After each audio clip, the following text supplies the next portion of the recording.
বাংলাদেশ সহ সারা বিশ্বের হিন্দু সম্প্রদায়ের অন্যতম প্রধান ধর্মীয় উৎসব শারদীয় দুর্গাপূজা রোববার থেকে শুরু হচ্ছে। আমি শারদীয় দুর্গাপূজা উপলক্ষে দেশের হিন্দু সম্প্রদায়কে জানাই আন্তরিক শুভেচ্ছা। দেশের বিভিন্ন ধর্মাবলম্বী মানুষ, প্রতিটি গোষ্ঠী, গোত্র, সম্প্রদায় ব্যাপক উৎসাহ উদ্দীপনার সঙ্গে যার যার ধর্ম পালন করবে, ধর্মীয় উৎসব পালন করছে, করবে। এটি বাংলাদেশের আবহমানকালের ধর্মীয় সামাজিক মূল্যবোধ ও সংস্কৃতির সৌন্দর্য। একজন বাংলাদেশী হিসাবে এর ভিতর দিয়েই পরিস্ফুটিত হয়ে ওঠে আমাদের বিভিন্ন ধর্ম, গোত্র, সম্প্রদায়ের মধ্যেকার পারস্পরিক বন্ধুত্ব, সম্প্রীতি, সৌহার্দ্য এবং ভ্রাতৃত্ব।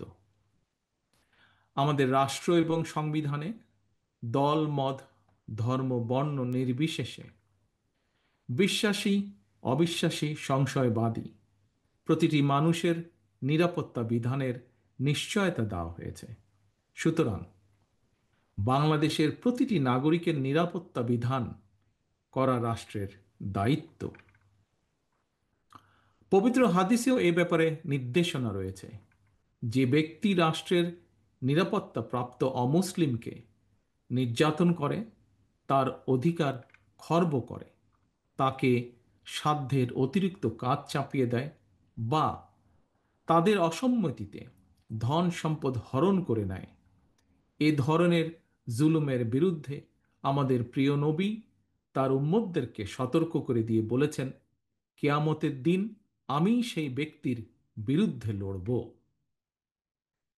ফ্যাসিবাদ মুক্ত বাংলাদেশে দেশের একজন নাগরিক হিসাবে অপর নাগরিকের নিরাপত্তা এবং সম্মান রক্ষায় যথাযথ ভূমিকা রাখবে এবং নৈতিক দায়িত্ব পালন করবে, এটিই স্বাভাবিক। তবে শারদীয় উৎসবকে ঘিরে ফ্যাসিবাদী শাসন আমলের মতন কেউ যেন কোনোরকম সাম্প্রদায়িক পরিস্থিতি কিংবা নিরাপত্তা বিঘ্নিত হওয়ার মতন কোনো অপচেষ্টা করতে না পারে, সে ব্যাপারে সতর্ক এবং সজাগ থাকার জন্য আমি দেশের আইন শৃঙ্খলা রক্ষাকারী বাহিনীর প্রতি আহ্বান জানাই। দেশের হিন্দু সম্প্রদায়ের প্রতি আমার আহ্বান, আপনারা উৎসাহ উদ্দীপনা সহকারে নিশ্চিন্তে, নিরাপদে সারা দেশে উৎসব আনন্দ উদযাপন করুন। সৌহার্দ্য সম্প্রীতির বার্তা ছড়িয়ে দিন। আমি এবং আমার দল বিএনপি বিশ্বাস করে, ধর্ম যার যার, রাষ্ট্র সবার। ধর্ম যার যার, নিরাপত্তা পাবার অধিকার সবার। সবশেষে আমি আবারও আমার এবং আমাদের দল, অর্থাৎ ধর্ম বর্ণ নির্বিশেষে বাংলাদেশের গণতান্ত্রিকামী মানুষের দল বিএনপির পক্ষ থেকে দেশের হিন্দু সম্প্রদায়ের প্রতি আবারও শারদীয় দুর্গাপূজার আন্তরিক শুভেচ্ছা জানাই। বাংলাদেশ জিন্দাবাদ, বাংলাদেশ জাতীয়তাবাদী দল জিন্দাবাদ।